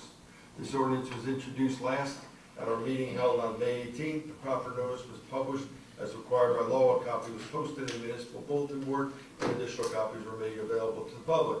This meeting is now open to the public. Does anyone want to talk on ordinance 1123? Seeing April yawning, I assume no. I will now close this meeting to the public and bring it back to the dais. Does anyone from the council wish to speak at this time?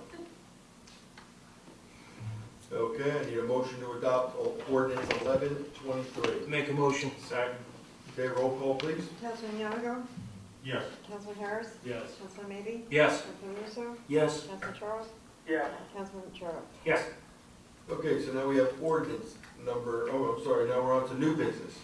So an ordinance amending, oh Lord, here we go. Article 5. Article 5, Departments, Boards, and Commissions of Chapter 4, Administrative Organization, and Chapter 123, Fire Prevention of the Borough of Kinnelon Code. I need a motion to introduce. So moved. I need a second.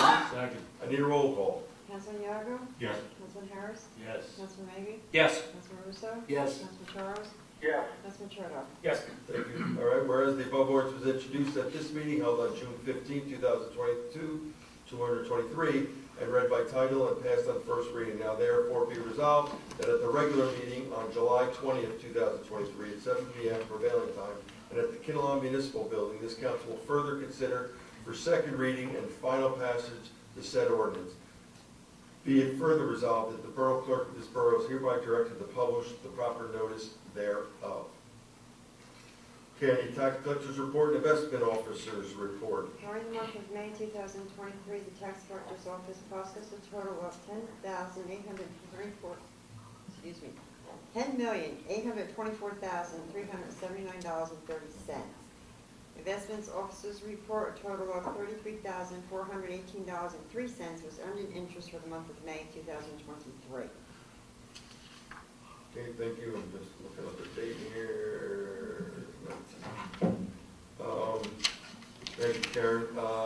The district school payment of $3,321,495.67. I need a motion. So moved. Second. Second. Okay, roll call, please. Councilman Yanago? Yes. Councilman Harris? Yes.